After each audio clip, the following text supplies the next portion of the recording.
Hey, welcome back, everybody. It's time for another edition of Finding Your Soul and Success. Leaders sharing their inspirational wisdom with our inspirational host, Kathy Gartarian. Hey, Kathy. Hi there, and welcome back, everyone.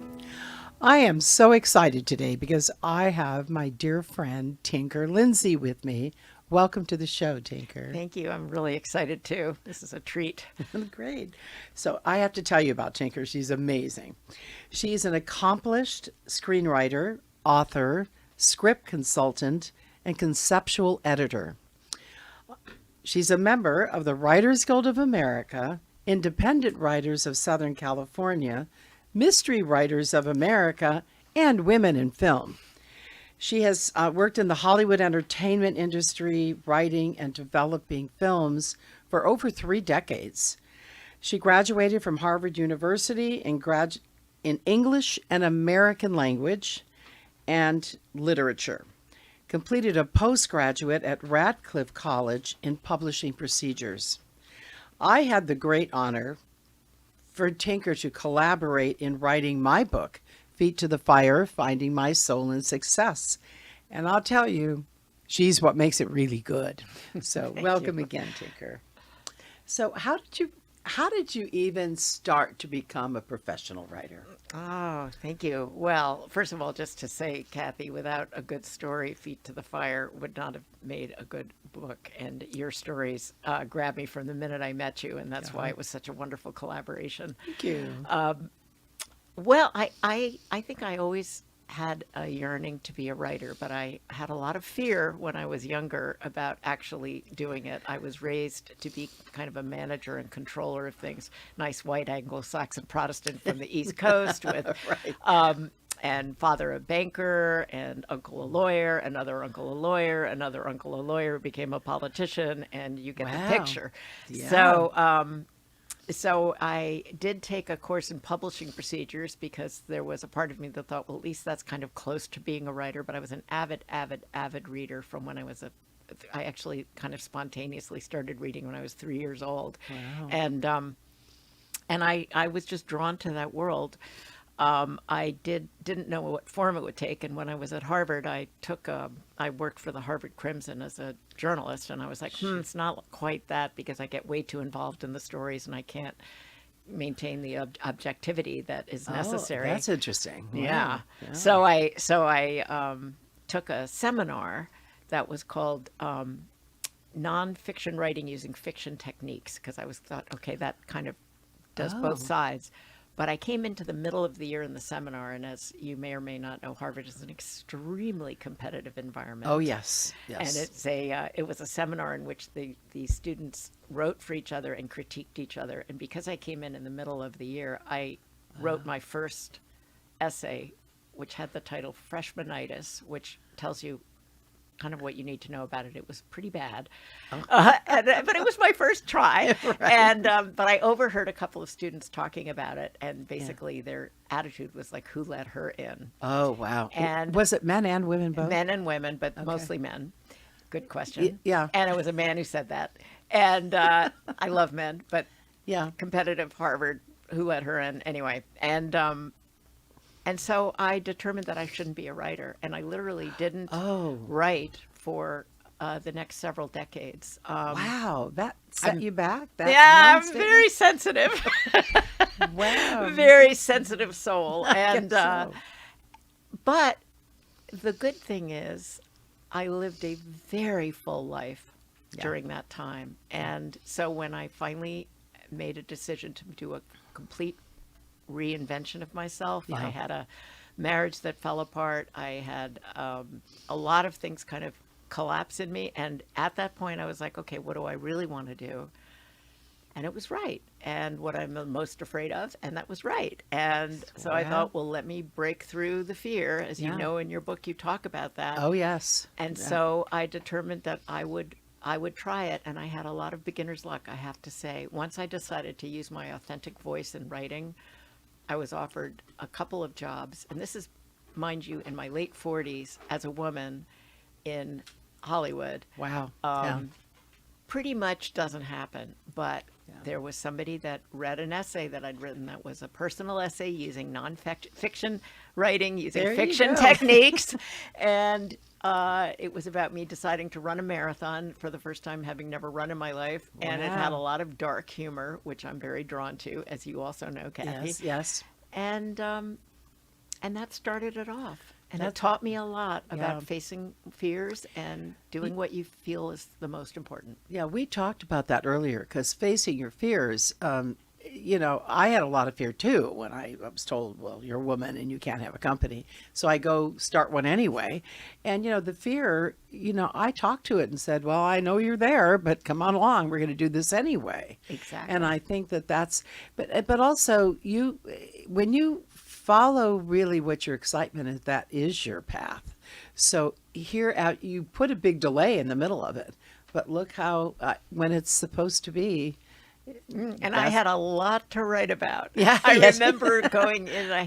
I joined a writers group, which I highly recommend for anybody who's interested in writing, because it yeah. was my way of getting a much thicker skin. You heard, Yes. somebody hearing one critique, and I collapsed. We work with a group, very kind but very tough. And when I was describing an experience that I'd had late in my marriage with an extremely interesting but volatile and challenging person, where every day was an adventure, and I was describing this one absolutely insane experience that I'd had, and one of the writers leaned forward and she said, I do feel for you, Tinker, but I really envy you, your material. And that's what a writer does. We take Yes. it and we turn it into whatever gold we can.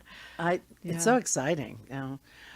Just one short aside is that I was on the board of the Women's Leadership Forum at Harvard for a couple of years, and we had just wonderful women on this board, like 70 women, and the business school dean came over to talk to us one time, and he said, well, he says, I heard you girls were in town. That's the first thing he said. He said, and he says, we're Harvard, and all our MBAs always get hired. Well, now they're getting fired in record numbers because and he was very insistent. They know the work, the A to B to C to D, but they can't get along with people. They can't manage people. And there was a lot of, I think a lot of, I'm going to call it sexism about men and women in business. And so I found it very interesting. Then he said, so what do you girls think we should do? I can tell you the room, they were shuffling in their chairs, and so I can understand maybe how you got so triggered. I went into it thinking it was quite balanced, but it's still. No, and when Yeah. the tradition, when you comp, it's called competing to get onto the Crimson. Oh, yeah. And that was during the years when Harvard and Radcliffe were really having a very schizophrenic relationship with each other. They couldn't decide I got accepted at Radcliffe. I got a Harvard degree.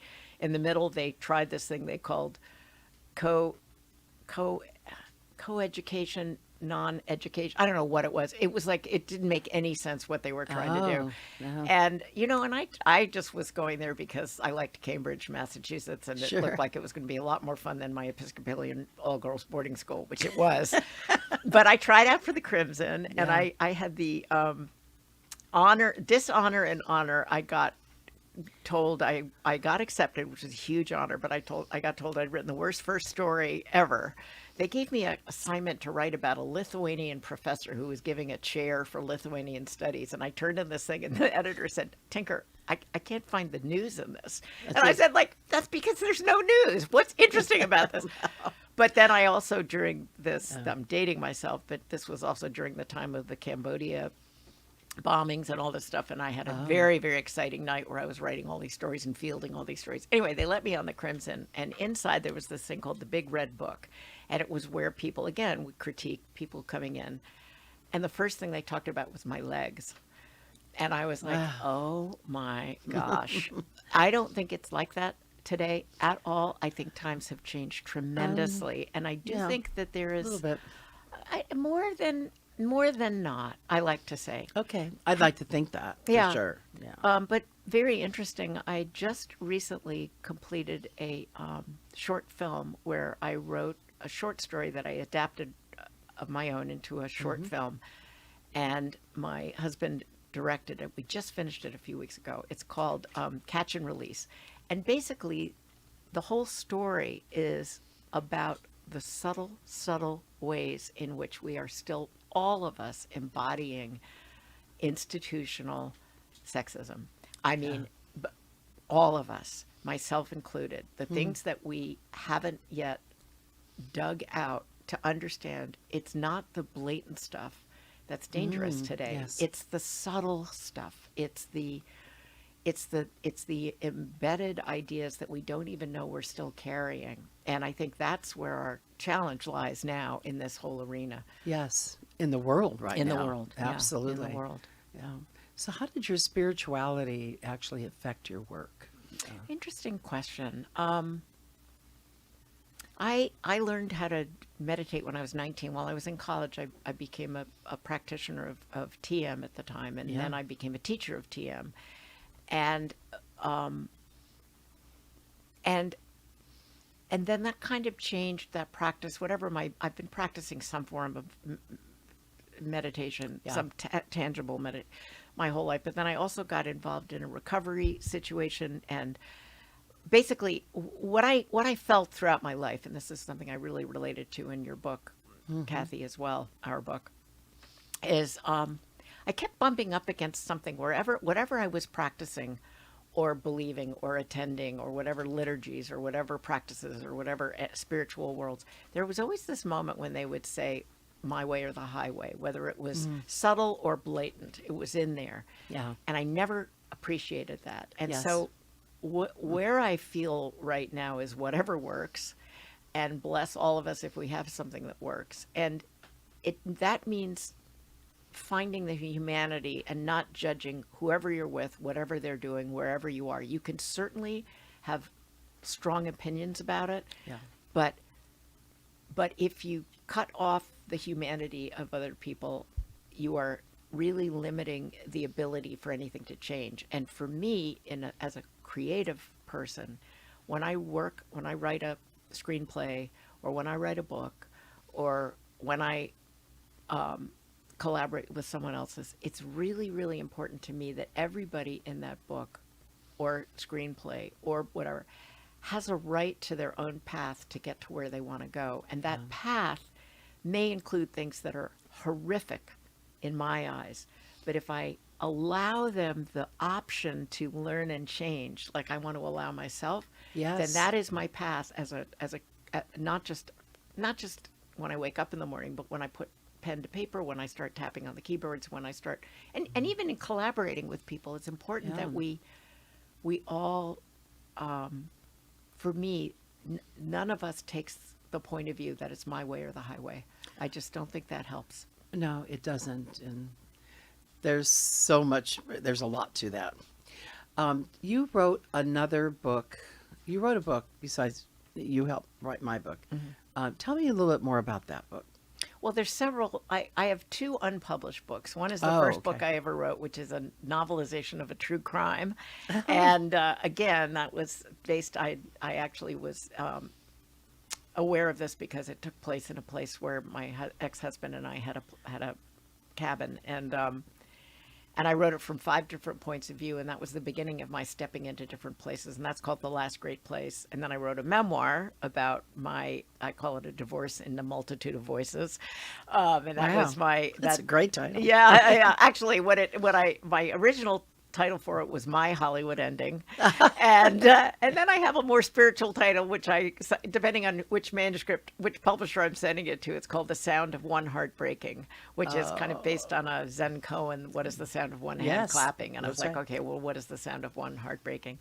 But then I also wrote in the spiritual side of things, this is a fascinating job. I think this is one you're talking about, Milton's Secret, or are you talking about the mystery series? I think Milton's Secret. Yeah. Yes. Milton's Secret took the path that Milton's Secret took was Eckhart Tolle wrote a children's picture book called Milton's Secret. That was adapted into a young adult film called Milton's Secret. And then Barnett Bain, who directed Milton Secret, the film, came to me and said, would you adapt the film Milton Secret into a young adult book called Milton Secret? So, when I say I adapt films, Yes. I write books that I adapt, this was like one of everything. And it was fascinating because, again, I was, first of all, standing on the gigantic shoulders of Eckhart Tolle. I mean, how humbling yes. is that? Yeah, The man right. is He's amazing. extraordinary. Yeah. But I was also watching a film and then kind of putting the story that would have, it was like a cart before a horse kind of thing, but it was fascinating for me because I got to pick up what they had taken from this film that they had changed from the book and then gone deeper into that to Yeah, present deeper. for young adults a story that might touch them as well. And it's a lovely story and a lovely film, and I actually recommend all 3 versions of it. It's fascinating to watch. You know what I like about it is the synchronicity that Exactly. the way it all unfolded. We're going to have more with Tinker in just a moment. We're going to break for a short commercial. And just a reminder that our host, Kathy Gardarian, has a book out called Feet to the Fire, Finding My Soul and Success. And it's something special. In this transformational memoir, Kathy shares her inspiring stories about how she found her own soul while climbing the corporate ladder. Relying on open-hearted love as her primary motivational tool, Kathy defied the traditional male business structure to become founder and CEO of her own company, Qualis International, a multi-million-dollar sales and distribution company with clients like Home Depot and 7-Eleven. Within these pages, Kathy emboldens readers to bravely hold their own feet to the fire while giving them the tools necessary to achieve deep, meaningful change in the midst of discomfort. With humility, humor, wisdom, and warmth, Kathy offers an alternative path to prosperity, using feminine principles that will empower women everywhere. As Deepak Chopra put it, Feet to the Fire is for anyone interested in true success. Using her own story as an example, Kathy offers useful, accessible tools for transformation, combining business with self-awareness. Simply visit feettothefires.com. That's feettothefires, plural.com. Great. Welcome back. So, Tinker, you do so much creatively in your work. How do you get work? How does it come to you? Oh, it's so funny. I was just thinking that synchronicity. Yeah. Very often it comes from friends through friends through friends, in the sense that the way that we worked together was by way of somebody else that had told somebody else about me to you. And it's asking, people ask. I'm in a kind of interesting niche because I do feel very strongly that, first of all, I love collaborating. Yeah. I love the process of it. I do really believe that 2 is more than 1 and 3 is more than 2 and 5 is more than whatever. And the more you align yourself with people and let your egos, check your egos at the door, the more wonderful things can come out of that. So I love that. And certainly in filmmaking, collaboration, you have to do that because you can't do it by yourself. But very often with books, it's a very solitary profession. But I have done a lot of collaborating. My job that I got doing a series with best-selling author Gay Hendricks. Oh, yeah. It's a mystery series.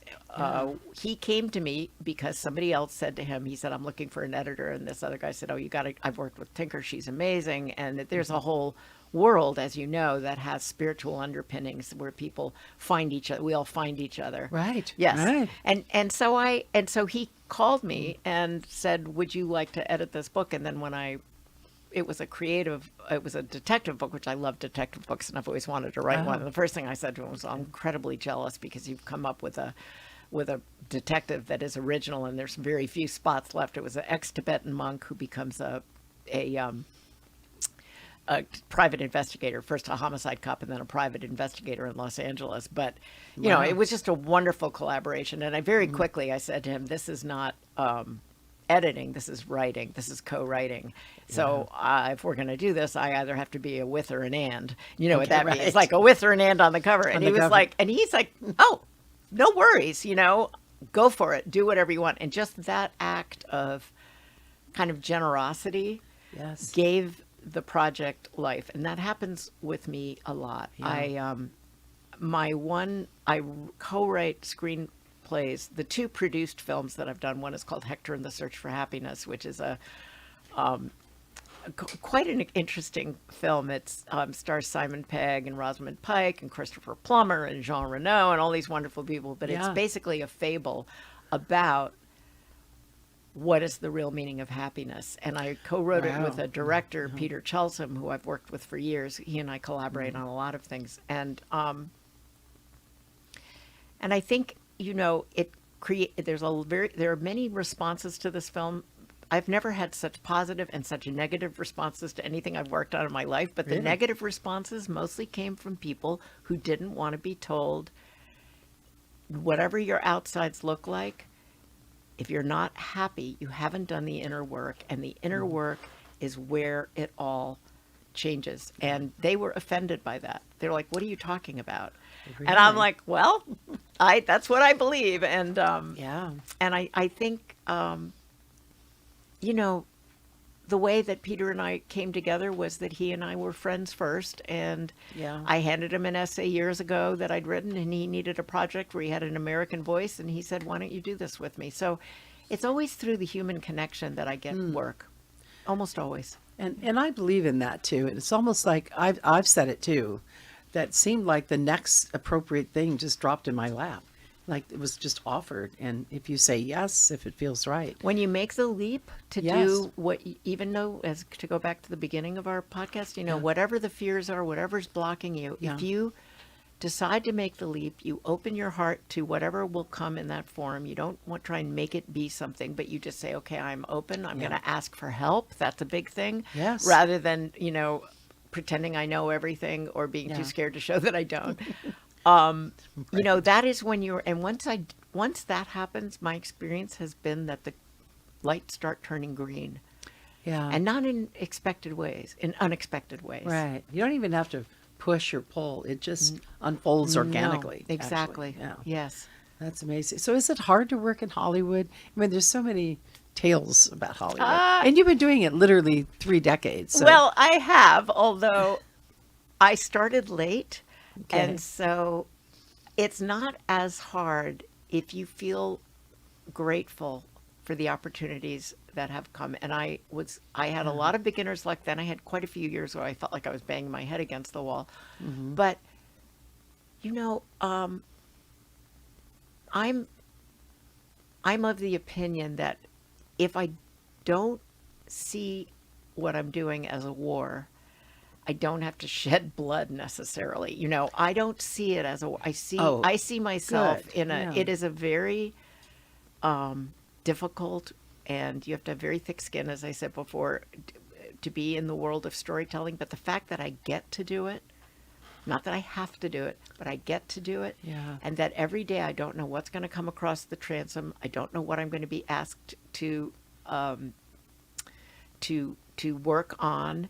I do feel like if I have a personal superpower, it is like I think of myself as a dowser. You know those dowsers with the things. And my dowser is I run it over whatever it is I'm reading or working on or asked to rewrite or asked to do, to find where the deepest, richest, most potentially soul-changing area is, and that's what I lean into, and that's what I try and bring forward. And not everybody does that. A lot of times Hollywood is about what's going to sell the most tickets, what's just been the biggest success, what's this, what's that. For me, it's always about, is there an aspect of this that can be soul changing? Yes. And have a visceral effect on somebody that means they will then go, wow, what just happened? And that's my goal as a storyteller. And that I get to do that in Hollywood, even a tiny bit, is such a gift. Well, yeah. And actually what you're doing is transforming the way some things are.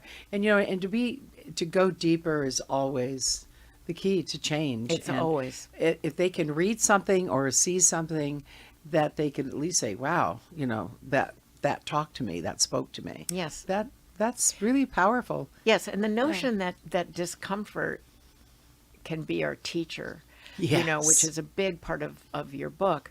Yeah. That is very, very true as a writer, too. When I get a block about something, when I feel, and it's a very uncomfortable feeling, you feel like you're 9.5 months pregnant and it's never going to happen, and there is always this feeling of like, oh my gosh, I'm in this forever and it's never going to happen. And it's so uncomfortable and somebody just save me from this.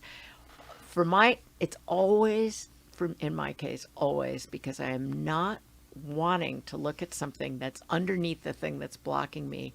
That means taking responsibility for my part in whatever is going on in the story. And if I take a walk, or I meditate, or I have dinner, cook a dinner, I do something different 9 times out of 10, whoop, here will come this thing where I'll go, oh my God, that's what I'm avoiding. Yeah. That's what I'm avoiding dealing with. And if I don't deal with this, I can't be honest in this moment writing, and that's why I'm blocked.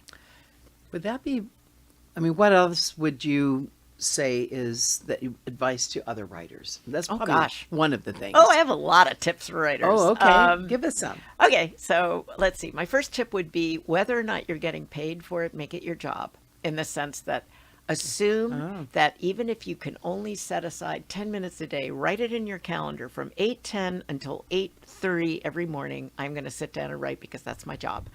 Because it will train you, first of all, to do it rather than find all the reasons not to do it, which is a big thing for writers. And it will open the possibility for that to become more and more of a reality. I would also pick a place where you write and have that be your writing place. It's like make it sacred to that event. Okay. So make it allowable for that.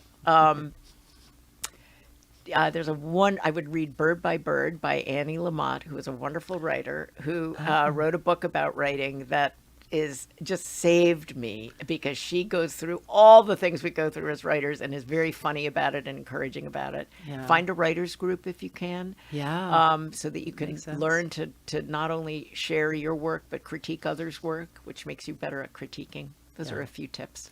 Wow. And that actually spills over into many things. Yes, it does. Yes.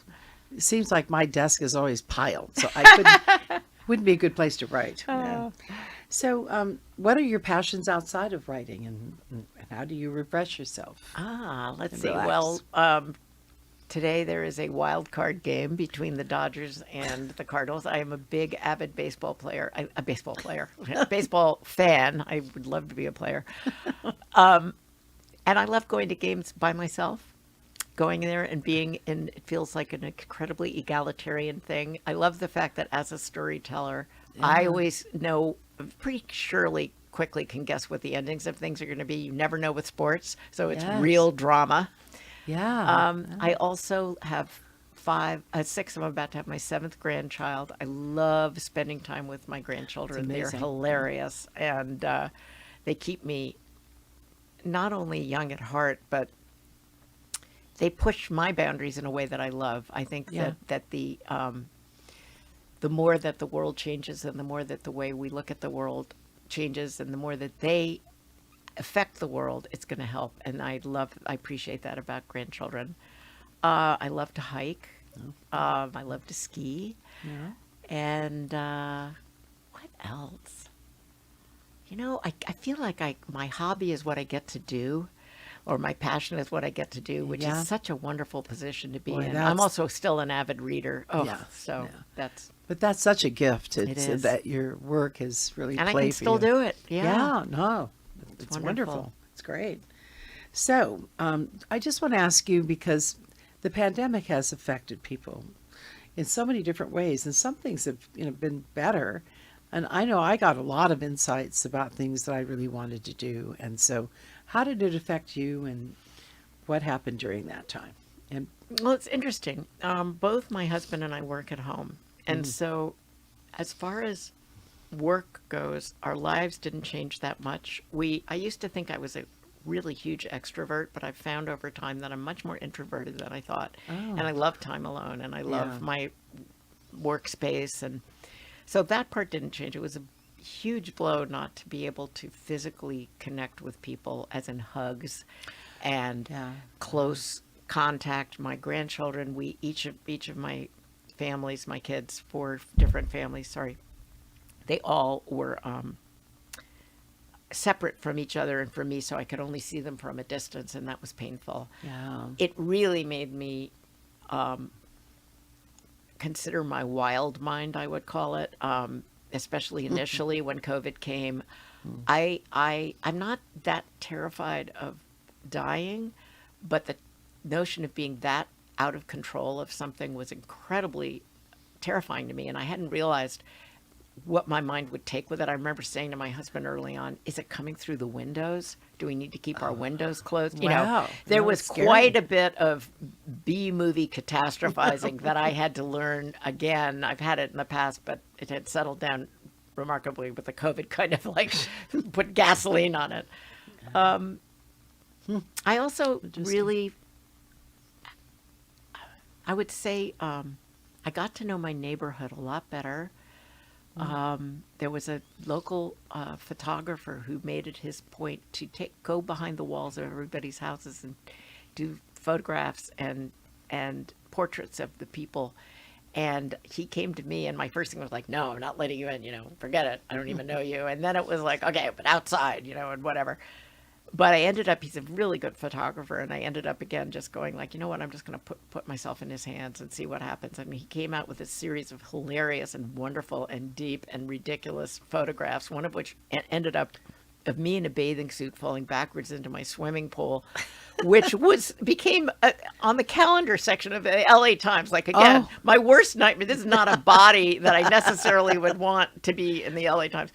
But I learned from him that there's so much going on right 10 feet away. If we just allow ourselves to open our eyes and slow down a little and again, just let it happen, let it evolve, let it, be curious about it, be kind about it. Don't make up all these stories. It was a real lesson, and that I'm trying to hold on to now that things are opening up again. Yeah. I had a lot of similar things. I didn't quite worry that it was coming through the windows, but I think slowing down and taking really actually feeling grateful is probably the best word of all that I have and your health. And then it did spur some creativity in me as well. And I've had some projects that I started that was great, to see the difference. One thing though, I do feel like I've lost touch with some of my friends, and now I have to find a way to get that reconnected. I know, and it's like a muscle that we have to relearn how to use the muscle. I had a couple over the other night, and I cooked dinner for the 4 of us. Wow. And I was like, I can still do this, I cook for mine, but this was like, I went out and I bought the stuff, and I really, and it was so lovely. And I was thinking, it's easy it's easy. It's like using a muscle that if you don't use it, it atrophies. And this connecting meaningfully person to person muscle we need to all start reusing it and remembering how to do that. And I think it's happening. But very well said. So I need to ask you, because I ask everyone, what is your favorite quotation and what does it mean to you? Now, this was a tricky one because, like you, I have, in my office where I write, I have quotes everywhere. And in my book, I write them down. And I have on my website, I have quotes that come up with each different section of the way. So I thought, well, I'm going to have to pick one today that means something to me. Okay. And I was thinking about you, and I was thinking about you deciding to write the book that you decided to write, and what a risk that was for you to put yourself out there.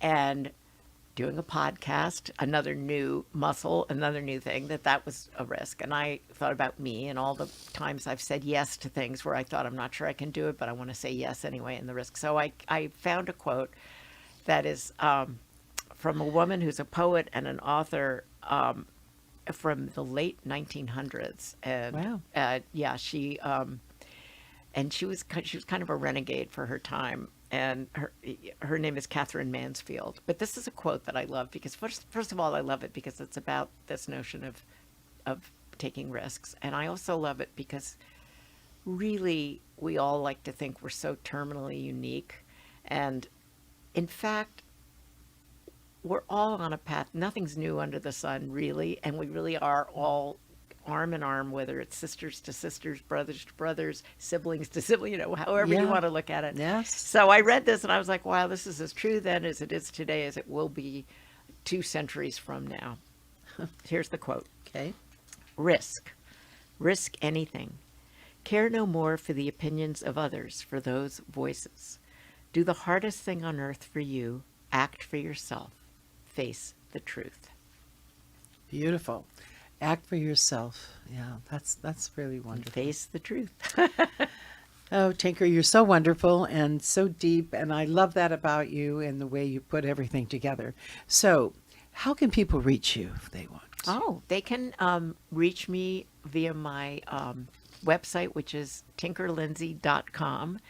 And you can read a little more about me. I've got some writing up there. I've got the films. I have a recent film that I just did that came out called Security, which was actually an Italian film, but you can watch it on Netflix. It was number 3 on Netflix for about a month, and it came out of nowhere because it's an Italian movie with Italian actors. And so it's subtitles? It's subtitles. Do subtitles all the way. Don't do the dubbing. It's terrible, but the subtitles are great. But anyway, it's a thriller that I'm excited about. Yeah. And and on that website, there's a place where you can connect with me via there, which will put you onto my email, and then I can answer. Sounds great.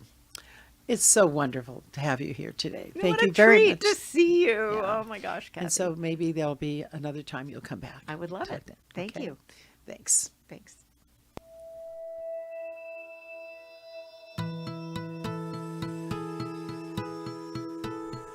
Well, there you have it. Another reason to tune in each and every time to Finding Your Soul in Success, where leaders like today's guest share their inspirational wisdom with our inspirational host, Kathy Gardarin. If you want to learn more about Kathy, pick up a copy of her book. We invite you to check out her website, Feet to the Fires. That's fires plural. feettothefires.com. For OC Talk Radio, we thank you for joining us. Streaming live from the University of California, Irvine's Beale Applied Innovation Center.